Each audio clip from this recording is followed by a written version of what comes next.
Okay, so we're just going to hop right into this, and I'm just going to try to make this as quick as possible, even though I'm very long-winded. But this is about YouTubers, politics, and all that other stuff. And if you're not really into that, just go into the next video. I know you're not really supposed to say that. However, the last video I uploaded that was a card talk was me talking about toxic family and speaking more in depth of some of my experiences with my extended family, where, you know, violence, theft of money, all that other stuff, right? And me talking about politics now as a card talk is a jarring transition. Like, it's just a hard cut. And one thing I've said is I don't really like talking about people that don't really have a major tangible effect on society. So people that I will have to talk about when it comes to politics, like Netanyahu, Putin, Kamala Harris, Trump, you know, people of those type of that type of power level, not lower level of importance, whatever, and not YouTubers. It's not my style, it's not my thing, it's not what I care about. But in this case, they still do have an effect on an aspect of society, so I had to speak on it, even though I don't really want to, because this is inspired by a YouTuber named Asmongold, and unfortunately I know who Asmongold is. I would rather not know who he is, and if you're still watching at this point, you're going to know who he is too. I know who he is because I'm deep in the internet trenches and I'm politically in tuned, like very in tune. I follow a lot of open intelligence sources and everything else when we're talking about just worldwide geopolitics. So when it comes to internet stuff, unfortunately, I'm going to know as well. So every time, or not every time, every once in a while, when he goes on a rant about gaming and woke politics being in gaming, or DI being in gaming, or some of that, you know, stupid reactionary stuff that serves as a way to get a lot of money and basically scrape whatever black people are talking about at any given moment. Because let's keep it honest, one of the jokes I have in my personal life is that us blacks and minorities, we kind of give conservatives a job.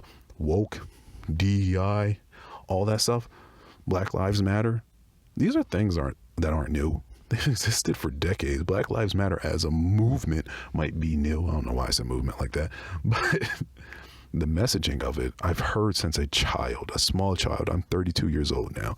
I lived around civil rights activists, people who served in the Korean War, World War II, World War I. My great-grandfather himself, he was in the Navy in World War II. All these black people that I was raised around, they talked about this stuff.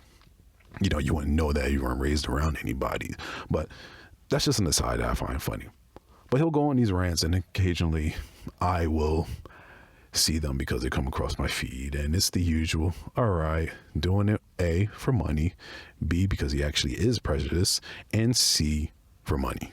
However, he recently just got himself canceled because he spoke on the Israel-Palestine genocide. We can't even really call it a conflict. It's a genocide. And mind you, this conflict has been going on since the early 1900s, late 1800s at earliest. It's a relatively new conflict. It isn't something that people try to say it's been going on for thousands of years. No, the Zionist project started around, 1880, 1890. Then you have things like, what is it, the Alfred deal, or whatever the deal that the Brits made with the Arabs to rise up against the Ottomans, while also secretly making a deal to give the Zionist movement that land, right? It's all relatively new. And I can say that because, once again, my great-grandfather, who I said I lived with, was born in 1917. So if I lived with this man, and then I knew him until the day that he died, and all this stuff was happening, in the grand scheme of things, it's not that old. So Asmongold spoke on the conflict, and essentially, before I showed the clip, to give a cliff notes of it, he said Palestinians don't matter. They deserve what's happening to them. They're uncultured, uncivilized. They have Sharia law in their legislation, which is, you don't even know what Sharia law is. And, well, you don't really feel bad for them. But here's the actual clip. Oh, I'm not going to cry a fucking river when people who have genocide that's baked into their laws are getting genocided. I don't give a fuck. They're terrible people. It's not even a question. They'd be doing the same thing. And how much did they kill? As many as they can. They're not able to kill as many people as Israel because they don't have as many bombs and as many weapons. But if they did, they'd be doing the same thing. These people are not your allies. They are not the same as us. They come from an inferior culture that is horrible. It kills people for their identity, and it is directly antithetical to everything Western values stand for, and it is an inferior culture in all ways. And I found this interesting for one of two reasons. The second reason why I'm making this video, but the first reason being that when you listen to that, you learn how effective propaganda really is. Because him speaking on, Palestinians, you don't hear it as Palestinians. You just hear him as Hamas. He didn't say that, but that's essentially what he was implying. He was implying that all Palestinians are Hamas. All Palestinians are, uncultured. All Palestinians are essentially terrorists who are trying to kill all the Israelis. That's why they're so uncultured and all that. Even though the only reason Hamas even exists is because Israel's right-wing government funded them. It was a way to create a rift, a divide between the political uprising groups that were coming to fruition. I don't remember completely, but I think the other group was the PLO, Palestinian Liberation, something. I don't remember the last word. Like I'm just going off the top of my head. It's similar to how, say, like the CIA would operate with like black groups, or, operate with any country, honestly. When a group is coming to power, or when people are really starting to, this coagulate word is a good word here. When people are starting to like form as a collective, there we go. The best way to prevent that is fund the groups that are a bit more on the extreme side, help them get into power. And well, long story short, Hamas is Israel's Frankenstein. But getting that out the way, like I said, the way he was speaking, it just sounded like, how effective propaganda is. Because whenever Israel kills somebody, what do they say? Hamas fighters are dead. Even though a lot of them are civilians. In fact, their doctrine, which I can't really say the first name, but is based on the name of a Lebanese suburb. Here's it right here. Their doctrine, Israel's doctrine, is collective punishment, collateral damage. Like here in the United States, our foreign policy is mainly sanctions, punish the government by punishing the people through sanctions, and you'll get them to rise up because they are economically oppressed. Whereas Israel is kill them and they'll rise up. And now the sun is getting to my eyes. I purposely positioned myself so this wouldn't happen. I can't see. I have an astigmatism. Am I blind? Let me take the glasses off. Screw it. But as I was saying, that's how Israel operates. And it actually is very effective as to, the common person that may have some conscious prejudices. So they're already steering that way, or they're just easily swayed because of ignorance and being gullible. When you see those type of headlines, 15, 20, 30, 40 Hamas fighters, because they're conflating everybody as Hamas, just like how they're conflating everybody as Hezbollah. For those type of people, they will begin to think that way. They'll just think Palestinians are Hamas, Lebanese or Hezbollah. Even though Hezbollah might be a political group, there is also other groups in Lebanon, just like how there are other groups in Palestine, like the PLO, groups I can't even think of off the top of my head right now, and just regular people who just want to live that aren't affiliated with anything. So that was like the first thing that came to mind when I saw that. It was like, you are incredibly uneducated, but that's not a shock. But the second part, and the part that's why I'm making this video, was the apology, or in this case, the lack of an apology. When he apologized, he essentially just said, my bad. I'll put the thing up on screen, the image. But his apology was him pretty much speaking on what he said. It was he's sorry about his commentary on the Palestinian thing, that he was too much of an asshole, and that nobody really deserves their lives to be destroyed, even if you find their beliefs reprehensible, whatever the actual word is. And like I said, it goes into the former topic of propaganda, because you're just generalizing an entire audience. But the main reason the apology struck to me is because it wasn't one. Asmongold wasn't sorry for what he said. He's sorry for the backlash and reaction that he got from it. He's sorry for how it's going to affect his pocket somewhat, even though the majority of his content is really just copying others. But I'll leave that for Dark Viper AU to make videos about. That's not what I do over here. And it made me think of the time when, say, JonTron, who I do not like, had his debate with Destiny. And when his overt racism was exposed, he makes an apology video going, "My bad, guys, I'm not prepared. I don't speak on these issues." Even though down the line he's said and tweeted like little things that show that he still is who he is, and that is a white supremacist, essentially. He may do work with the black people, at certain conventions and companies, but that doesn't mean anything.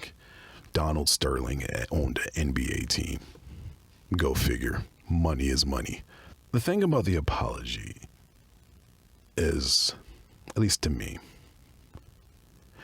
if you're going to have such hard beliefs, right? Such beliefs that you really do. Oh, that sun is bright. All right, I actually have to move. I am blinding myself. So as I was saying before I got hit with a Dragon Ball level solar flare that's going to make me even more nearsighted than I already am. If you're going to have such very hard beliefs, say what you mean and mean what you say. These half-assed apologies that these guys give, it's pathetic. It's honestly pathetic. You don't feel something deep to your core like that and just go, "Oh, my bad. I don't know. I didn't know about this topic." Or, "My bad, guys. I think I was just too much of an asshole." No, you intended to be an asshole. That was your intent. Your callousness for those civilian lives was meant. You don't care about them. You see them as less than human. Stand on that shit. Stop being a bitch. Similar to JonTron's half-assed apology, even though he would still tweet certain things, messaging to the Trump base and everything, like when Trump lost and he tried to tweet that it was a banana republic, but he shows the story. We get the symbolism you're trying to do here, guy. We're not dumb.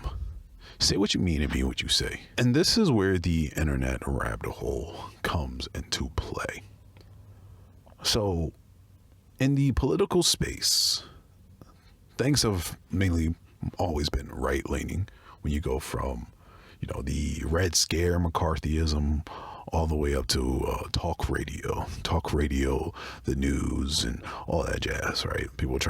There are people who will try to say things that the media is liberal focused. No, that's mainly just creative media like art, because art encourages expression. But for the most part, media itself, no, very right wing, especially the news, especially politics, especially radio, because it's all politics.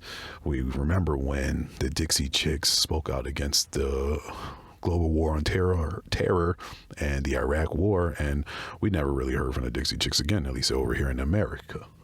People like Rush Limbaugh dominated radio. Even our school education was very pro-America. The Pledge of Allegiance growing up, which I stopped saying around the 6th or 7th grade, because one day when we were singing it, and I just focused on the lyrics for liberty and justice for all. And around that time you had, I think his name was Sean Bell, who was in New York, the guy that was shot 20 times by the cops through the windshield by NYPD, as well as, like I said, I was raised around people who were in the civil rights era. So they went through the marches on DC, some went to Selma, and so on, and they would tell us about that stuff, and as well as give us the warnings, like the talk. If you don't know what the talk is, I'm gonna tell you right now. The talk is basically how to interact with police. Almost everybody's had that talk. In fact, when Bill de Blasio, who's a dickhead, that managed to piss off every political group, and that takes a special skill set to do. But when Bill de Blasio talked about how he had to give his son the talk, some right-wingers jumped on him about that, going, this is America, you're just peddling racism and all that other type of stuff, even though, as I said, this is nothing new. This is, if you're a black person that lived in a black community, you most likely got the talk. Getting back to the point, larger media has always been largely, right-wing based. So when it came to, gaming and nerd topics, that's mainly been the case too. If you've ever been on 4chan back in the day, back in its heyday, or just like the various forums before, we had Twitter, Facebook, and whatnot. Like, I was deep in the trenches, so I was big on those forums.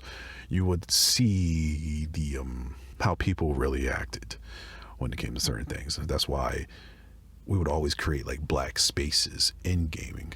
I never really felt comfortable in certain elements because the N-word would fly quick, and that was never cool. I never liked that. We're not going to do that because you wouldn't do it in person, because we would probably fight. So getting back to the point, media on the larger scale has always been mainly right-leaning, because that's been who's dominated, who has the majority of the money.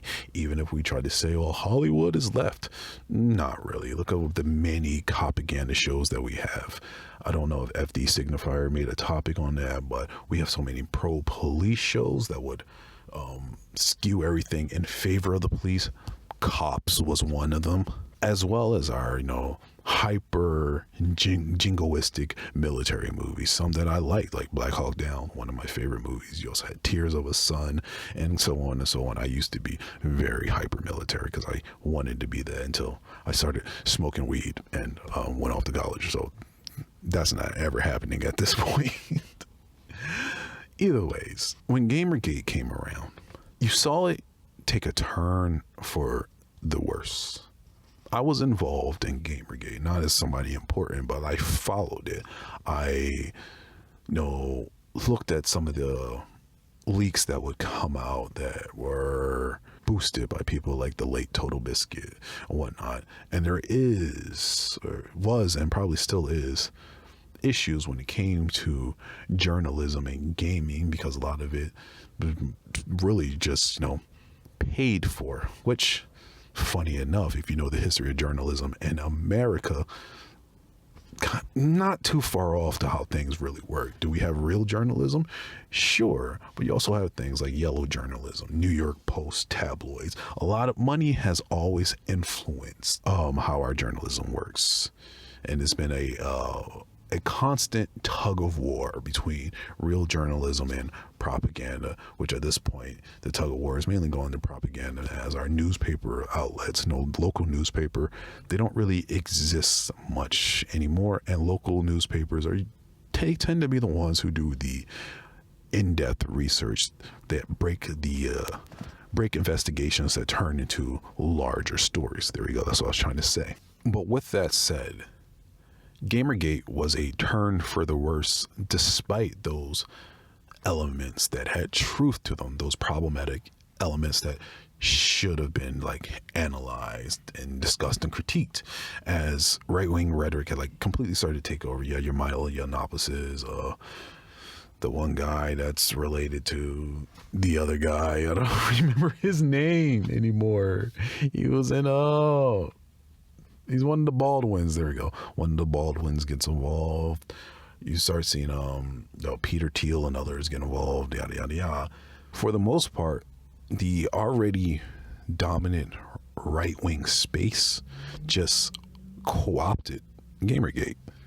And it took a turn from worse that we never really recovered from. So all those elements that existed on forums, so your racial elements that were mainly confined to that, they start coming out through your so-called gamers, your streamers, the hateful and racist elements of nerd culture got amplified, which in turn is what the kids and younger audience will get subjected to.